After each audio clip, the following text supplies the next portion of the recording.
the streets of Cincinnati, welcome to the jungle!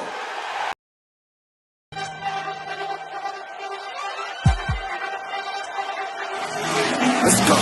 Stripes, stripes, stripes, stripes, stripes, stripes, stripes,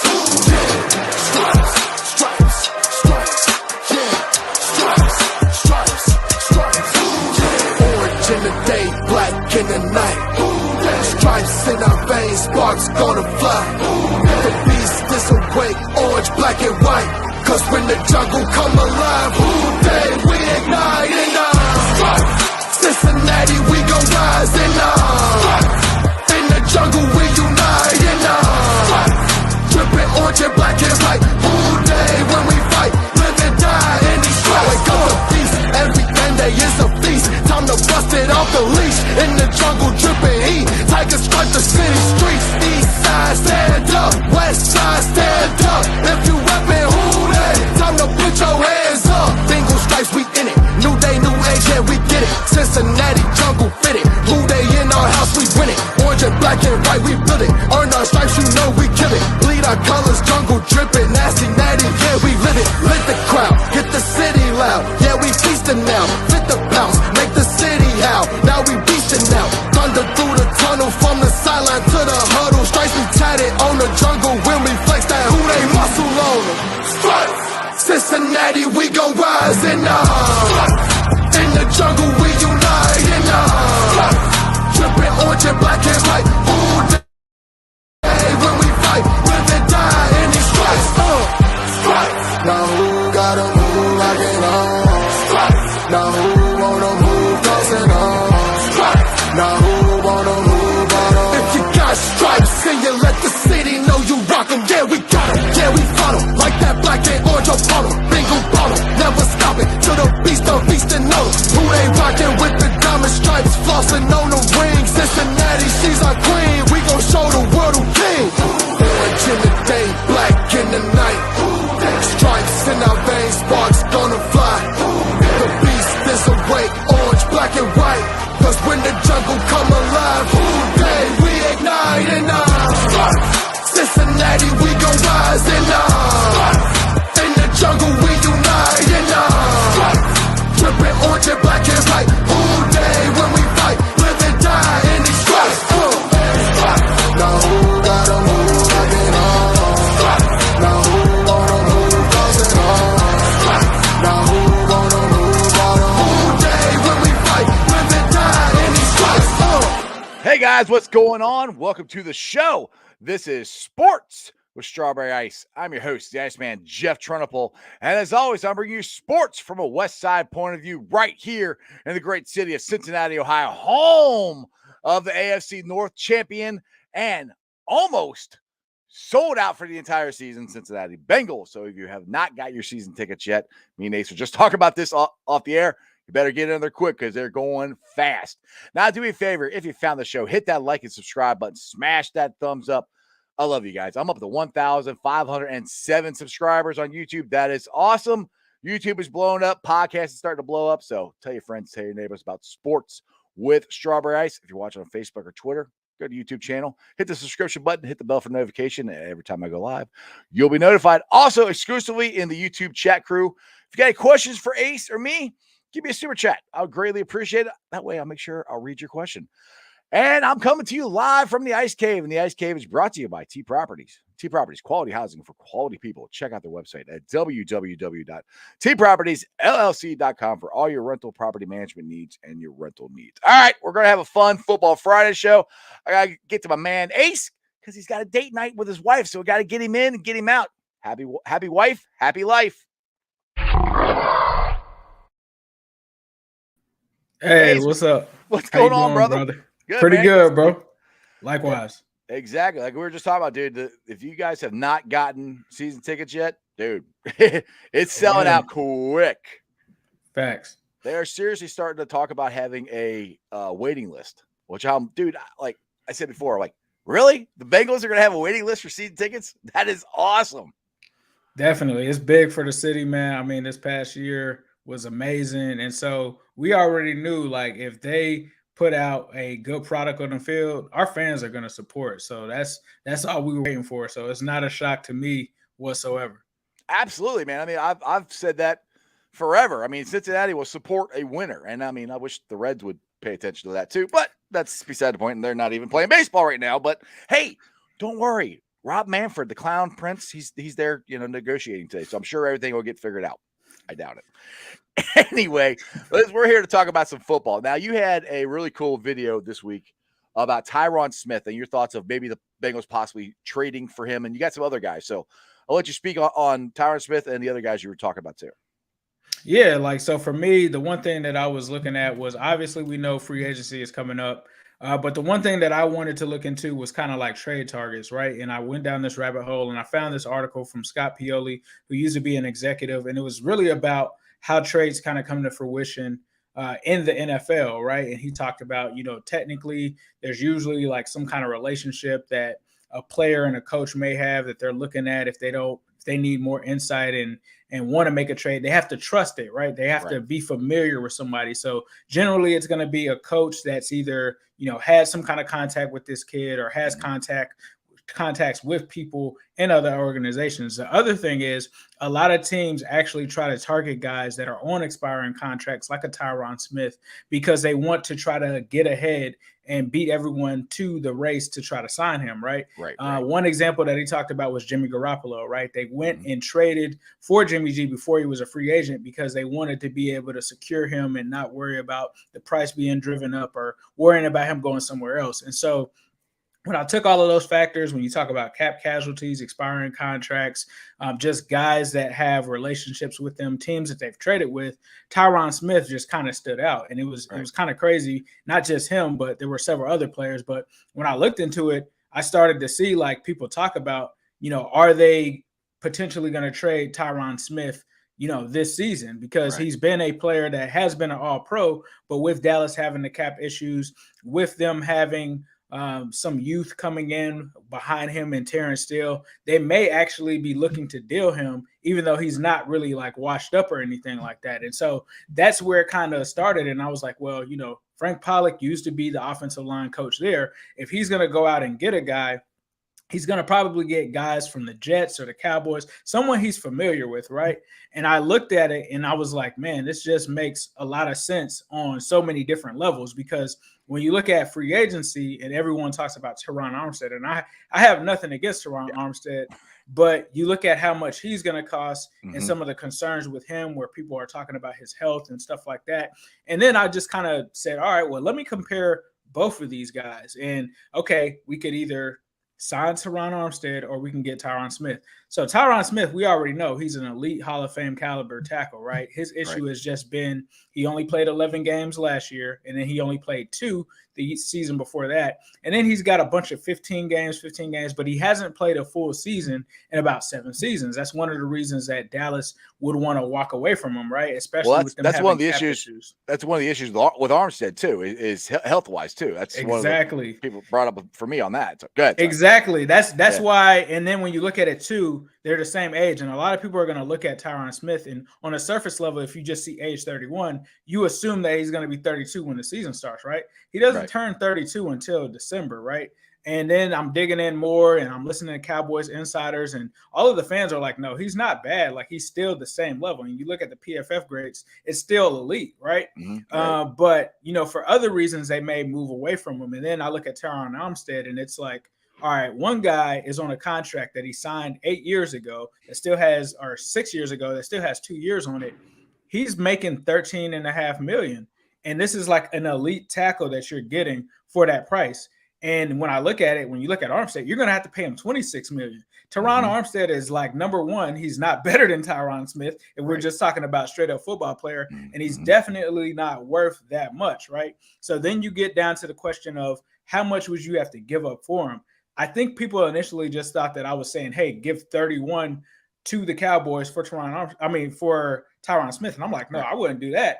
I'm like, if you look at the market in general, and you look at the deals, the Bengals have done plenty of deals with Dallas too, by the way. We've seen little small trades and stuff like that. But when you look at it, if you're an agent or if you're the Bengals and you're going into it and you just saw Trent Williams, regardless of the circumstances, I understand it was different and stuff like that, third and a fifth, there's no way that goes to one for somebody like Tyron Smith. They're both elite tackles. Trent Williams might be considered the best tackle in the league. So that has to be in the play. And yeah, there may be a difference, but I don't think you go from 3 and 5 to first round pick at 31. Like, I don't see that. So if you're able to talk to Dallas and say, hey, we got like this second round or this third round pick for you, and maybe a fifth round in the next draft or something like that, and see what they have to think about. I think that Dallas might jump on it because from what I'm hearing, they're in love with this guy, Terrence Steele. And that was another reason that Scott Pioli said teams will be willing to trade guys is if they have emerging young players at that same position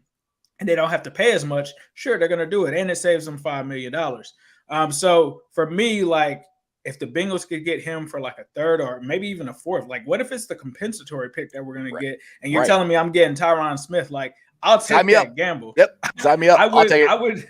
I would take that gamble. Right. But then there's other guys, like you don't have to just go with Tyron Smith. And like when I put this list together, there was a bunch of guys in it. Tyron Smith just kind of stood out just from the financial situation. Another guy that stands out in the same kind of way is actually cheaper than Tyron, but there's a little bit more risk because he's only going to be around for one more year is Mike Mcglinchey, right? And you got kind of the same question marks with Mike Mcglinchey. And we think back to 2018, that's when the Bengals were kind of targeting him, right?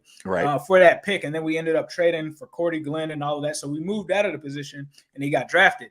And another factor that goes into this is actual interest that the Bengals have had with these guys. So they visited with Mcglinchey back before the draft. So that took into account for it. And then they've also made trades with the 49ers during the draft.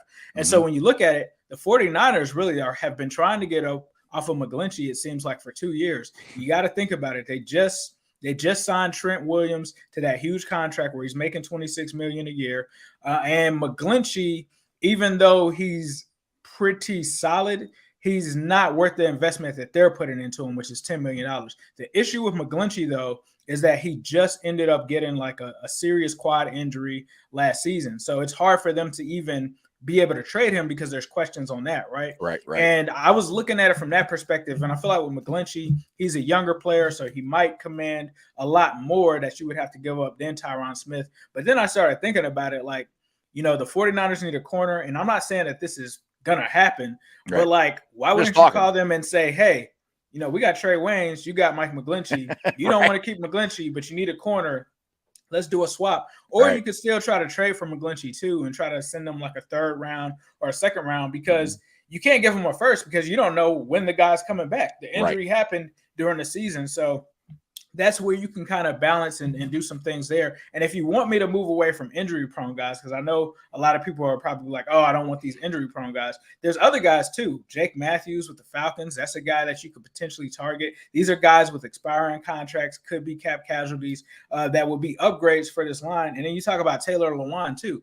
Who knows if the Titans are going to cut him or what you could dangle out in front of them to try to get him because they're paying Ryan Tannehill all of that money and they're in bad cap situations. So there's a bunch of different guys that you could actually go for. Connor McGovern, like there's some guys that I wouldn't want either. Like I'm looking at Cody Ford. I'm looking at Jawan Taylor. Like I don't want those guys. Like I'm looking at the PFF grades for those guys and I'm like, nah, I don't want to give you anything. But you got guys like DJ Humphries and other guys that are still available in those situations that you could go for. Another one that I haven't talked about yet either is Lane Johnson. He's another one. He's obviously a little older, but there's definitely options for them in the trade market that they could look into outside of just free agency or in addition to free agency, where I feel like if you were to go with the Tyron Smith deal, $13 million, right? Right. The other $13 million could go to who? Jesse Bates. Like you can get those guys and bring them in. And I think that that's actually the best way to go about it because when you trade for a guy, you might get them on 1 or 2 years, right? But then you can always extend them and then you can always see how it works for those 2 years. And then you're also going to save money because whenever they sign their deals, it was probably like 5-6 years ago. So it's really a bargain for you at this point. And so that's where I was kind of coming from is, hey, look into that. Mekhi Becton, someone just mentioned. Mekhi Becton, though, I think because he was a top 10 draft pick, and this was just 2 years ago, Mhm. I think you have to give up a lot more for him just because he's 22 years old. Like, yes, he was hurt last year, but this guy is young. Like, there's nothing that's showing like similar to Tyron Smith or Mcglinchey that he's had some kind of injury history or anything like that. The dude is still young. And so if they're willing to give him up for a second round draft pick, I'd take it. But I think that they're bluffing, and I think that they at least want a first rounder for him. Then you also have Laramie Tunsil too, right? And I'm cool with Laramie Tunsil, but Laramie Tunsil is also that's 31 and something else to get Tunsil though. Oh yeah, and you got to pay him $18 million, which is a big difference between $10 million with Mike McGlinchey or $13 million with Tyron Smith. So, like for me, if I'm Frank Pollock, I'm finding out what is his health like. If it is okay, and he can at least play, let's just say 15 games. Let's say if he misses some games, we want those to be at the beginning of the season. Right. Can he stay healthy for a playoff push? And what can Tyron Smith bring? And I think if you can get Tyron Smith for like 15 games and then you go into the playoffs with Tyron Smith and he's still there, bro, Tyron Smith for like a third or a fourth round pick is insane. No, I'm with you. Insane on so many levels. I got a question here real quick before I got to let you go. Now, I've been getting killed for this take. But and it kind of came out yesterday that the Bengals might be interested in the center from the Ravens. Now, this is kind of my take because and I know the Bengals historically don't spend money on guards. They spend the money on centers and tackles. Right. So we already have Trey Hopkins who's under contract and they're loyal to their players. Mike Brown is loyal to his players to a fault. Right. So my thought was, I said sign Ryan Jensen. But if you get the guy from Baltimore, which his name slips my mind right now, Bozeman. Yes, Bozeman. Thank you. If you get him. Are you okay with moving Trey Hopkins to guard and then signing another guard? I'm not saying, not go out and get Corbin or something like that. And then you have Reef at right tackle and then go get, like you're saying, another left tackle and go with that direction. I know Hopkins wasn't a great guard, but it'd only be a 1-year thing. And you've got Jackson Carman, you got Deontay Smith in the background. I think they need another year seasoning. Just a thought. What do you think about that? I mean, you're not wrong for thinking that. It's not like a thing where he's playing a position he's never played before, right? Like he was a guard before he was a center. So, I could see them potentially doing that, but it just depends on, how he bounces back. Because I think the issue really with Trey is if we were talking about Trey coming off of, let's just say 2020 and not 2021 when he had the injury, I think more people will feel comfortable with it, right? But he seemed to kind of regress a little bit. And I mean, honestly, you can't even call it regressing. It's more of him just getting comfortable. And we're really not going to see the real Trey until this season. Right. When you have a knee injury like that, it even happened with Geno Atkins. I mean, it's going to take time for those guys to come back to form. But he heard it in the last game of the season, was back up playing in July. I mean, that right there is remarkable in itself to be able to do that. I mean, that was ridiculous. With Bozeman, though, I'm not opposed to taking him either because it seems like Ravens fans do not want him to go to the Bengals. It seems like they want him to stay there. Alone, let's go get him. And you weaken, like it's always good when you can weaken a division rival and then also improve your team. It's a win-win. And so, I wouldn't be opposed to that, especially if you're telling me, okay, we get Bozeman or Ryan Jensen, whoever you want to get, and then you put Trey Hopkins there, and then you go and get a tackle or somebody as well. Like, as long as we're adding more talent to this offensive line in whichever form or fashion and depth, I think that's what matters most. Yeah, exactly. Because what I want them to do is I want them to fix the line in free agency as much as they can. And I want them to be able to use the draft for depth because we still need depth at offensive line. We still need depth at tight end. We still need depth at cornerback because you can get a pretty good cornerback at 31. That could be right alongside Cheetah Bay. And you can be good there. I know you almost got to get out of here, but let me see. Augie wants to know if you can drop a line on how to get your the Migos shirts. Yeah, it's newstripecity.com. Newstripecity.com. You can get it there. Appreciate the support. And Andrew Norwell, Hunter Morris. Yes, I think a lot of people have I'm not going to say a lot of people, but he was also on the list, but he ended up being a free agent, right? But I think Andrew Norwell would definitely work out well, especially him being from Cincy, coming back. We were talking about him like 3 years ago when he was a free agent. Right. So yeah, he can come on back to Cincinnati for sure. I'm definitely down with it. And I actually talked to UCF Jaguar, who's a Jaguars YouTuber, and he said that he's really struggled with them because he's just not a fit for their scheme. And I was like, well, what scheme do you think he needs to be in? He was like, a zone running scheme. I said, oh, that's exactly what we run. Exactly. Come on, bring it. Yep, come on down. All right, so William House here wants to know what do you think the chances of getting Pennington in the draft? That I'm not sure. I'm not even going to lie to you, William, because I have not gotten to the draft yet. I'm actually putting together my stuff now, so I'm getting my research cranked up now. I really was kind of focusing a little bit on free agency in the trade area. It's a lot like last year, dude. Like last year, it's like we had the Civil War.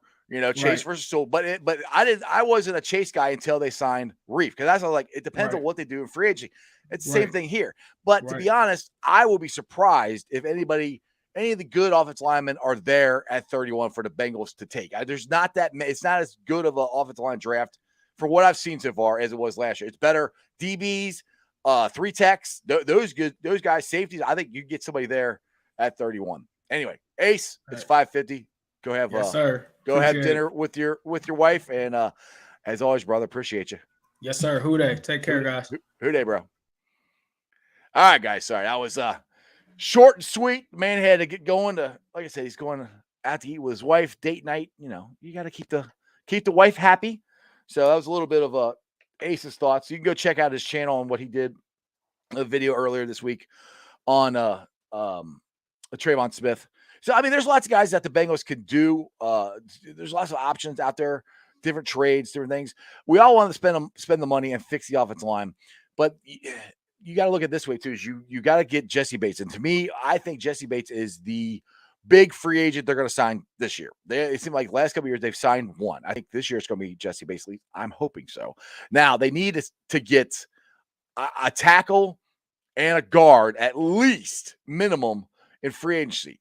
And then, like I said, then you can supplement in the draft, with cornerback or safety or something like that. So anyway, where can we go from here? Let's see here. So we got all these different guys we could trade for. And that's the thing too. The other thing is with what Ace was saying with the trades. I like what he said is it wouldn't cost us a ton to get him. Like if we got Laramie Tunsil, which everybody would like to get him, that's costing you 31 for sure. And probably a second round pick this year or next year, something like that. So that's where I would love to get him. I don't want to give up a ton of draft capital because we still need that for depth for this season. So that's where I think it's a fine line of where the Bengals have to play this. So Armstead, I would love to get. I don't know if we're going to get him or not. Now, what Dale said yesterday on the show, Morgan Moses, in my opinion, might be a better shot.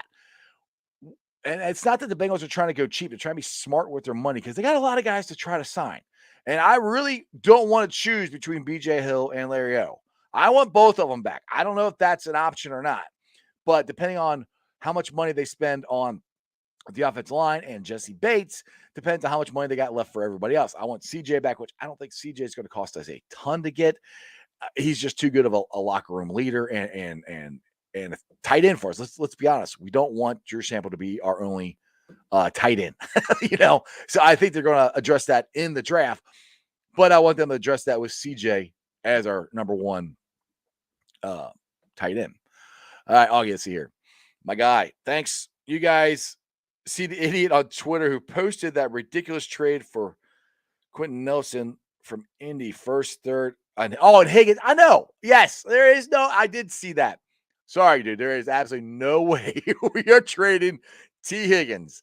Yeah, I did see a little bit of that argument. Man, Twitter's been nuts here lately, to be honest. I mean, my mentions are out the wazoo. It's because I posted stuff about my my center deal to get a center and move Hopkins to guard. And some people like it, some people don't. And I know Dale's like, it's not going to happen, but it's not out of the realm of possibility that that's what they could do because they need 2 guards. I mean, let's be honest, people. We need 2 guards. Spain's a free agent. And it's not going to, I don't think it's going to be Jackson Carman or Deontay Smith. So we need 2 guards. We need at least one. And then you maybe have a competition, at the other guard. I'm hoping it's at least 2. But that's where I'm like, if you spend the money on a center and you move Trey over to guard for 1 year, that's all I'm saying. 1 year, finish his contract out. And look, you can put it up as a competition. Go get Austin Colbert as your left tackle. Have a competition between Trey, Carman, and Smith in training camp, and let the best guy win. Like I said, I don't care who the 5 offensive linemen are. I just want the best guys out there, and if Trey Hopkins loses, then you either make him a backup or you cut him, which is fine. But if you have that anchor at center, which I would rather have Jensen, but we'll see, and you get an anchor at left tackle and move Jonah to right and get Corbin hopefully at left guard, I'm good with that. Let's see. Hey, Hunter says, only lineman I want in the draft. What's the realistic of lineman? Not real. I don't think he's going to be there. I would love him to be there. Now, I know last year the Chiefs were able to draft their center, but again, last year was a deeper offensive line draft. This year, it's not. I would love him to be there at 31. I really doubt he will be, but you never know. Maybe they'll get lucky and he will. My thing is, Hunter, I don't want them banking on him being there. That's why I want at least 2 free agents on the offensive line. That way you are more flexible at 31 to draft the best guy there. And if Linebaugh is there, hell yeah, they'll draft him. Absolutely. Do I think he'll be there? No. Let's see here. Hunter. We could have BJ and Wyatt. Yeah, Wyatt. And that's the thing too. Wyatt could be there at 31. And that's where I want the option.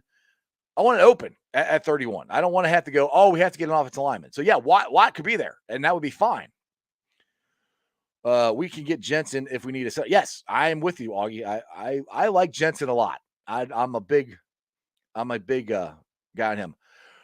Joe, yeah, we need a right tackle. Well, I'm to the point. If you're going to spend the money, get a left tackle, move Jonah to right, which is fine. We can get a right tackle if you want to. Hell, we can sign Riley Reef back. I would rather get a tackle that's going to stay there. That's kind of where I'm at.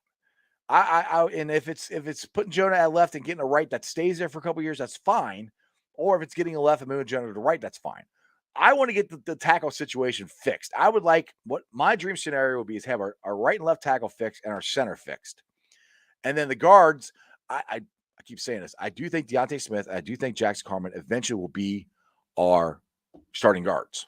So that's what I would like to happen. And like I said, this is all speculation, guys. I have no clue what they're going to do. I mean, first thing I think they need to do is get Jesse Bates signed. Now, I put something out there on Twitter and Facebook. They're talking like $13 million. It's kind of what Ace just said. And that's where I think he's going to be at. And he said it on NFL Network that he's not looking to be the highest paid safety, which he's not Jamal Anderson. He's not. He's right below him, And if he plays next year like he did in the playoffs, that's the Jesse Bates we saw in 2020. So if they can lock him up for 3 years at $13 million a year, sign me up for it. I'm good with that. And I will take that all day long. Because the thing is, you got Von Bell, who I think next year, I think he's entering the last year of his contract. So when I think James Rapine said this earlier on the show this week, that you could possibly get another safety at 31 if you take care of the offensive line in free agency. And that's not to replace Jesse Bates. That'd be to replace Von Bell, which is things you have to think about. And that's where I keep going with, I want the draft to be for depth. And that's what championship teams do.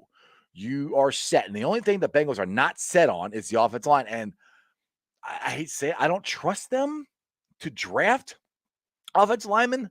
They've done it before. I mean, hell, we got the greatest offensive lineman ever in Anthony Munoz. We got the greatest right tackle, I think, ever in Willie Anderson. So this franchise has done it before. They have just swung and missed a lot here lately.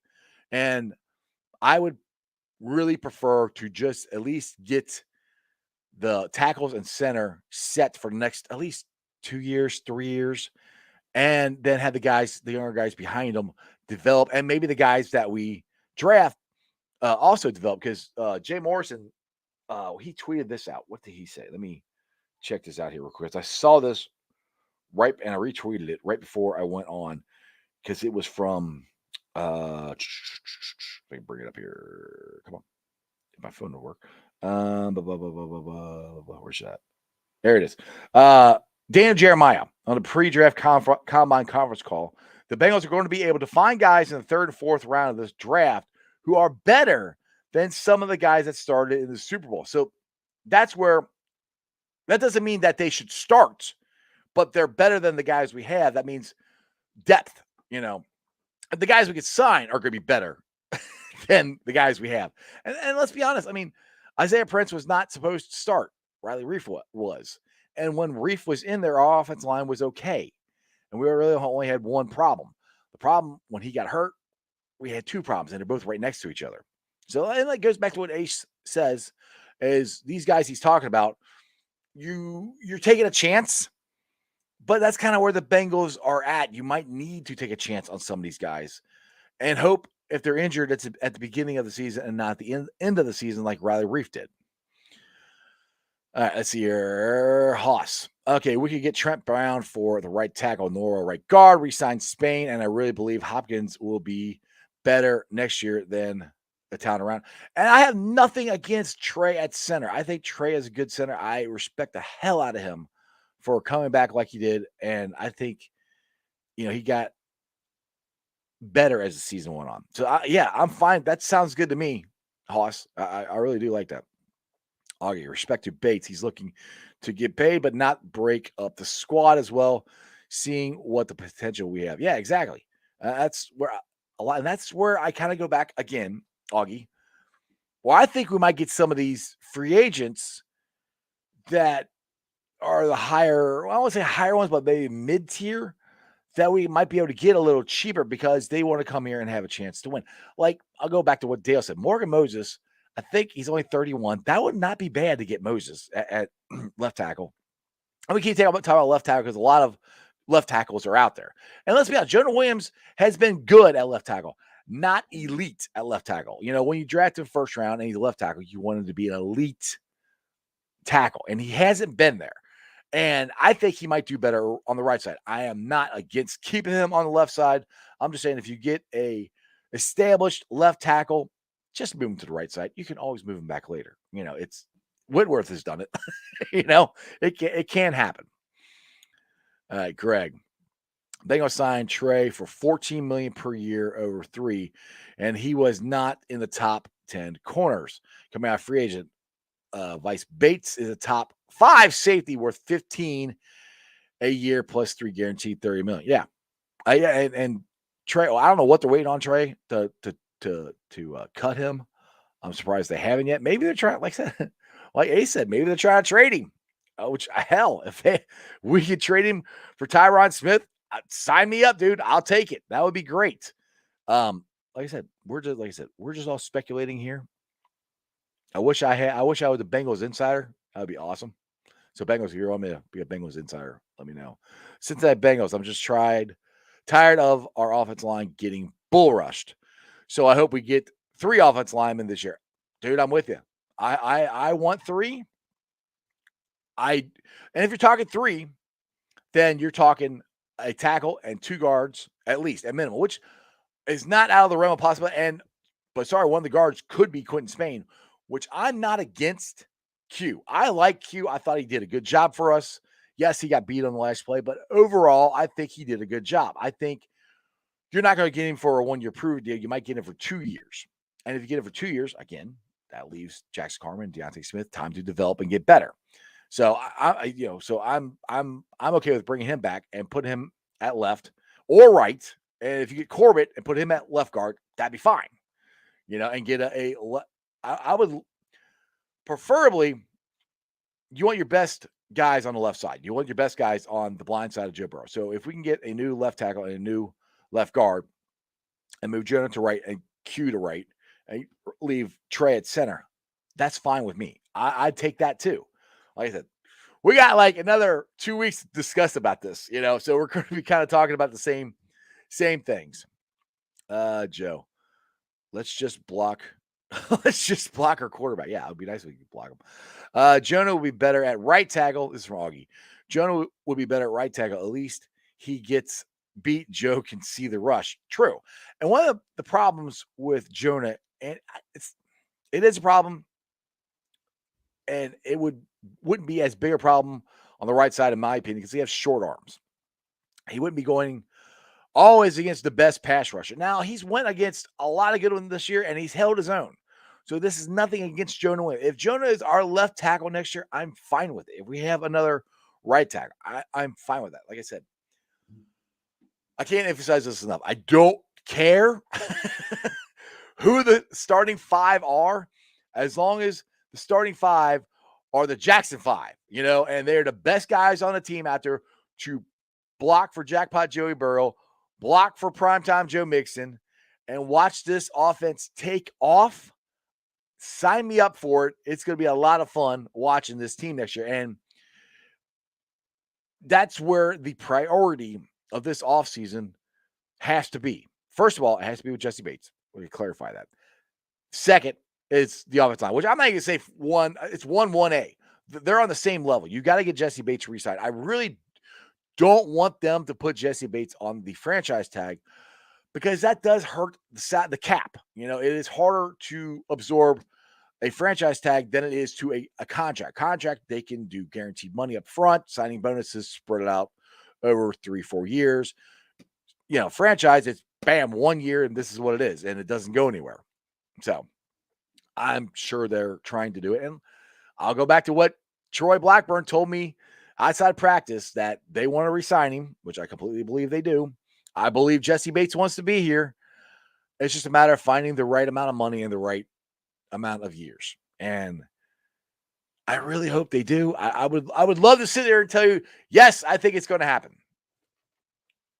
I'm more, I won't say confident, but I wouldn't be shocked if he gets tagged. And I hate that. I don't want him to get tagged.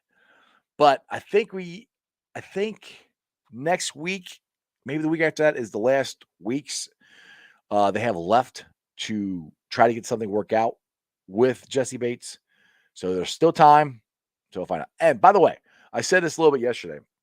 If you guys are interested in going to the Combine here in Indianapolis, well, not here, but in Indianapolis, which is about 2 hours away from here, the tickets are free. I got them. You just got to go to the NFL Combine website, and it has all the days listed of who's what day, what position each day. And all you got to do is fill it out, and you can get up to 5 free tickets. So I will be there Sunday. And like I said, when's the last time you ever heard of anybody giving away free tickets? It's Combine. If you like that stuff, I do. I'm a geek. I like that stuff. All right, let's see here. Let me get here. Greg, you said Riley at right tackle, Jonah at right guard, Trey to left tackle, free agent signing, left tackle. And then you meant Trey to left guard. Yeah. At that, you got here Riley Reef, tackle Jonah, right tackle. Yeah. And then that might happen. Troy Hopkins already told you what the Bengals. You talking about Butch? What did he say? I missed that one. Cincinnati Bengals. Jesse Bates said in his interview he's not trying to be the highest paid safety. So with that 70 right there, he would take less money to stay with it. Yeah, and it's not even less money. He's not going to get the 20 million or 18 million or whatever that Jamal Anderson got. Augie, look how far we got with the O-line. Even if we slightly upgrade, we hoist the trophy. We can't tag Bates. It would be disgraceful for him for what he's asking for. Yeah, I would not. I would prefer to not tag Bates. I mean, but if they can't, that's their only option. Augie, if they can't get something signed, I mean, the thing is, if they tag him, then they can still negotiate, and then I think they can take the tag off and sign a contract. So tagging him just prevents him from becoming a free agent this year, which the worst case, they're going to tag him. Hopefully they won't. So we'll see what happens. I think this is going to be a short show because I'm going to go out with my girls tonight and they're going to go do Friends trivia. I'm going to go drink beer and watch them for a little bit. So if you guys are 90s kids, which I mean, I'm not a 90s kid. I got married in the 90s, love Friends. My wife loves Friends. Our daughter loves Friends. So they're going to go to a Friends trivia tonight. We'll see. Bill, what do you got here? Tag him also limits our free agent spending. Yes, it does. That tagging is not, I don't want them to tag him. You're right. Because if they tag Bates, then that money is gone for this year. So, yeah. Augie. Okay, true. Just don't want to disgruntled star. No, neither do I, dude. And like I said, the tag is not a good thing, but it's what they have.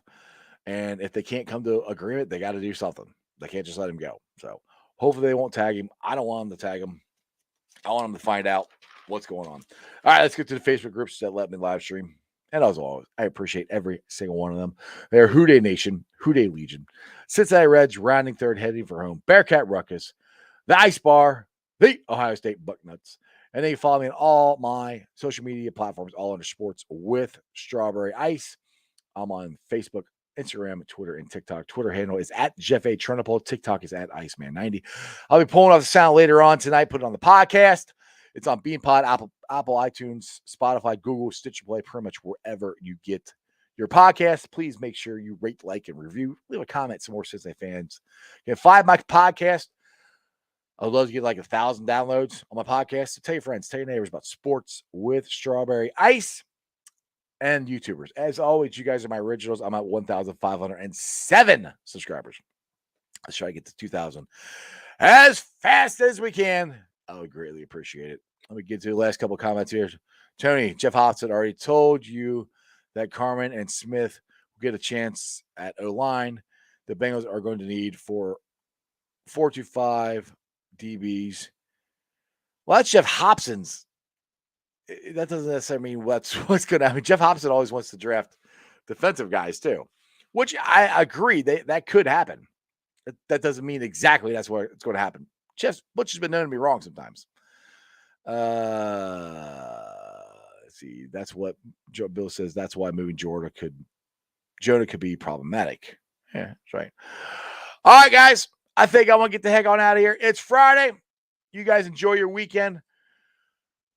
Next week, I see Monday, I got John Sheeran, the brain from the Orange and Black Insider podcast. He's on. We'll get his thoughts.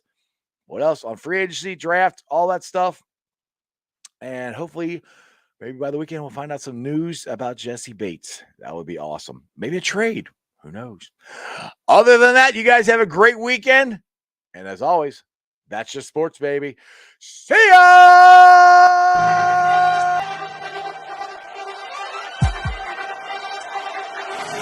Let's go.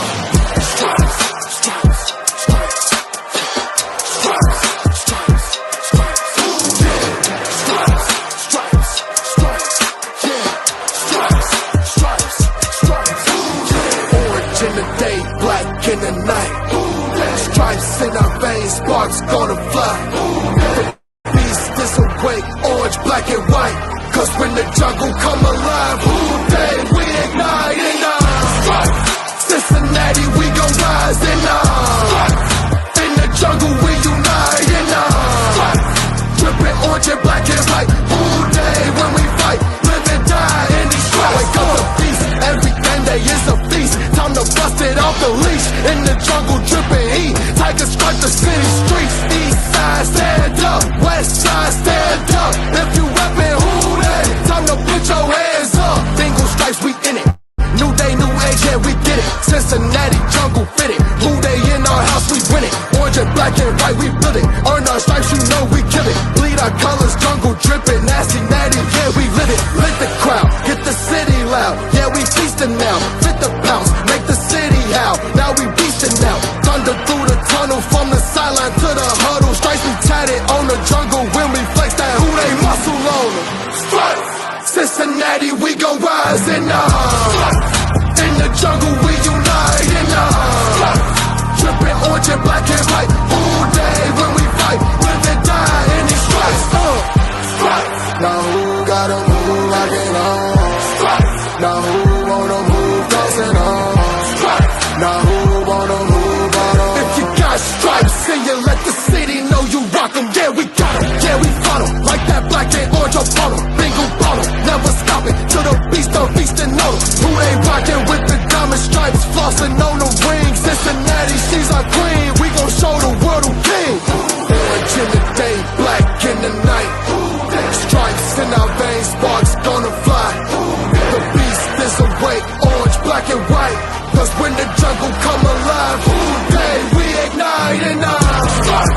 Cincinnati, we gon' rise and